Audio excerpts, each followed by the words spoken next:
Hello, welcome back to my LinkedIn Live series on Ripple Leadership. I am honored to have you join me today, and I'm excited for those who will pop on live as well as those who will listen to the replay. So, if you've listened to any of these previously, you'll know that you'll often hear me talk about, as leaders, that everything you say and everything you do has an impact on you, those around you, and beyond. And those are the ripples that we create, whether it is positive or negative, or as I like to refer to them, productive and destructive, because these ripples go so far beyond the workplace or even our teams. They most likely will go out to our families, our homes, our teams' families, and their homes. And so I really like to just take this focus on Ripple Leadership so you can have a practice that you reflect on the things that you say and do. You reflect on the outcomes, and you make sure that your leadership is delivering the results that you want it to deliver. So, in previous sessions, we talked about the leadership values, how important it is to have leadership values. We talked about defining leadership success for you, because everybody's leadership success can and should look different and be customized to what you see as successful leadership. And then we also talked about the importance of reflection. So, reflecting, which is the first R in Ripples, reflecting and journaling, and how journaling can be such a powerful practice to help you keep track of what's working and what's not working. So, the other thing that we will talk about today is actually insights.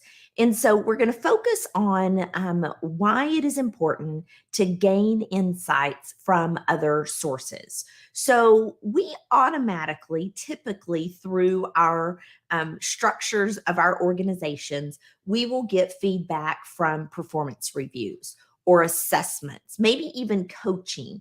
We'll get feedback from a project leader. We'll get or feedback from our boss. So we get that kind of feedback pretty regularly. But what I want you to think about is why it is so important to get insights from other sources. So when you think about the performance review, I know a lot of times in organizations, you think, oh, I have to go through this process again. But it's not just a tedious HR or learning process. It is an extremely valuable process if you use it the way that it's designed to get the information on what's working, what's not working, and what you need to do differently. And so that's just one of the sources. You can also get assessments, whether it's personality assessments, team assessments, or even 360 assessments, online assessments that you can get feedback from.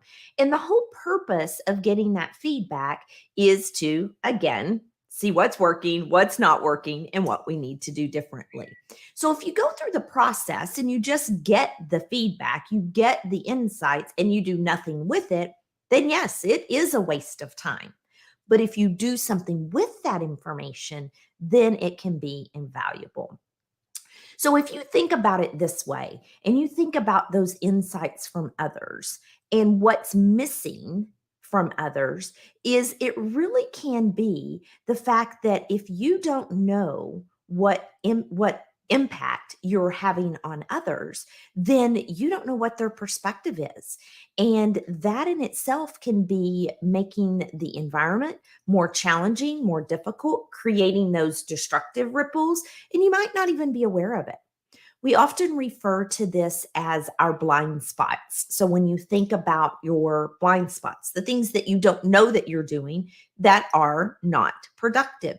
And so by going and getting that feedback from others, you can get that information. You can stop doing the things that are getting in your way. So, one of the things that we have recognized, and you'll probably hear other, leadership development consultants and other coaches will talk about the same thing. Even leaders talk about it. As we get higher in our leadership hierarchy, as we are leaders longer, we stop asking for feedback. Why do you think we stop asking for feedback? Because, okay, maybe we think we've already got everything down. We've learned it all. What else could we know? But while it is difficult to receive feedback, without it, you're missing how you engage with the world and the perspectives that others have of you. And this information is essential. It can be critical for positive growth and development, and it can really help you know what to do differently. And so it is uncomfortable and it can be awkward. But what I encourage you to do is reach out to your teammates, to your boss, to your peers, to those who report to you, and have those difficult conversations. Because the more you have them, the more you will become comfortable having them. And so during those conversations, the first thing you have to do is you have to be open to hearing the feedback. And so letting the feedback giver, the other person, know that you are open and honestly coming to them to find out what you can do to be a better, more effective leader. So that's the first thing. Build that trusting relationship so they'll be open to giving you feedback. Now, the other thing that's important is to do something with it. So, if individuals give you feedback and you don't do anything with that feedback, then the next time you ask them, they're probably not going to be open to give you the feedback. So, you want to structure that conversation where it's very specific. Maybe you have a list of questions that you want to ask them. Maybe you have had a project that you're working on, and you can ask them for specific questions related to that project. Maybe you have been running some team meetings and you want to know, how are these meetings going? What can I do to be more effective during the meetings? So if you get specific, then you're going to be given more specific information. You can also turn to colleagues, not just your direct reports, not just to your boss, but to those who work with you, who see you in different environments and find out what is working and what is not.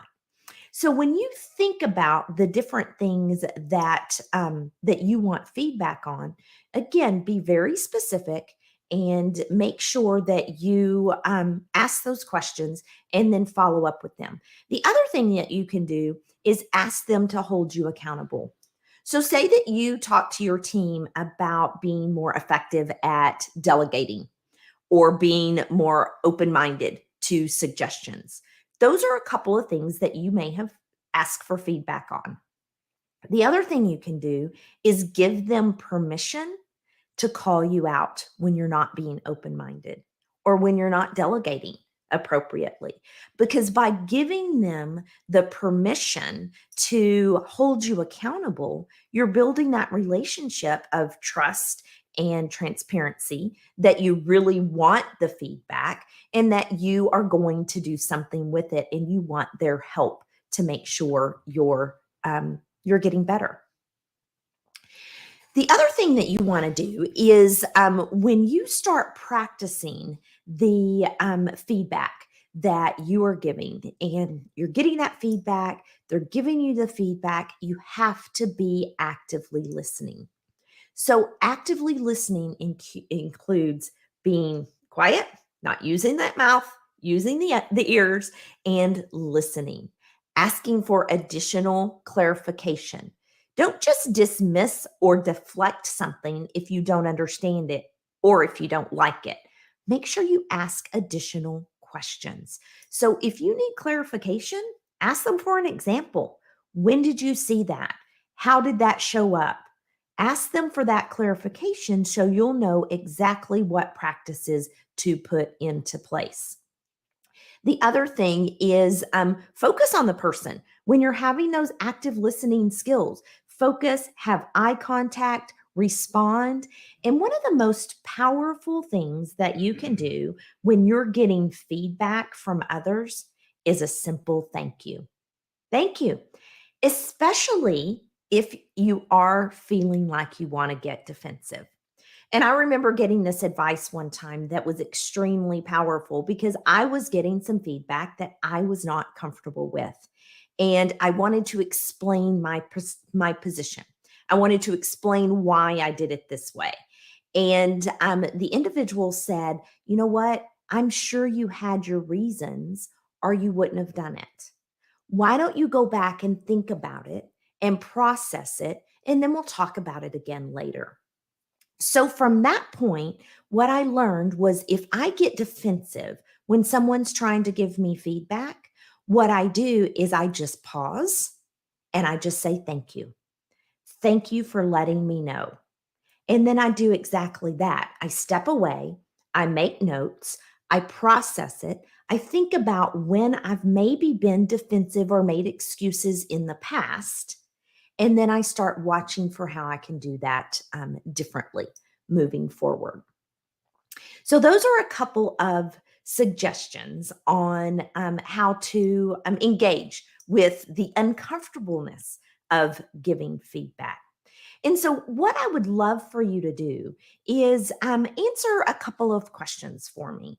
And so, when I think about these questions, I think about, what do you think is the most important part of getting insights from others? Where will it help you? Where can you grow and develop? So, think about that. What do you think is important to get feedback on? And then, what are you missing if you don't ask for feedback? And think about these questions in relation to your leadership, in relation to some specific projects.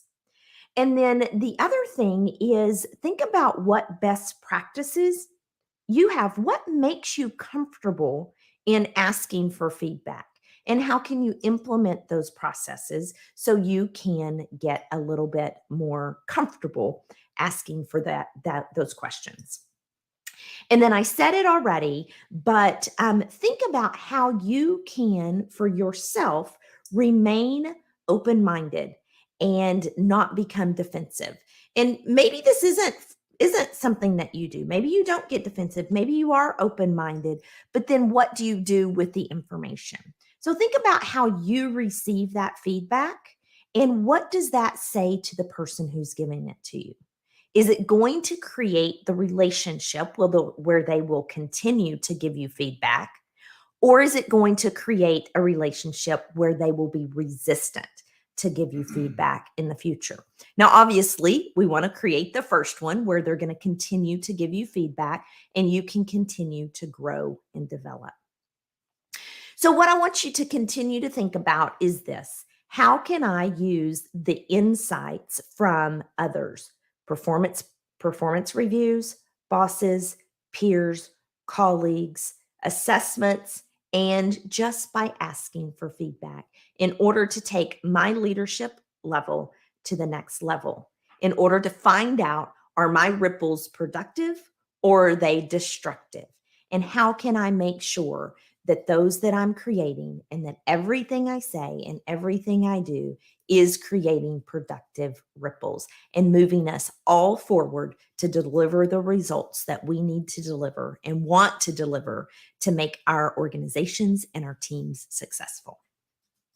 I would love for you to drop questions and comments in the comment section. I will be checking back throughout the week and I would love to engage with you, those of you who watch the replay. And let's talk about it. Let's think about how you can get feedback to be the leader that you want to be. Thanks a lot. I'll sign off for now. Have a fantastic Monday and the rest of your week.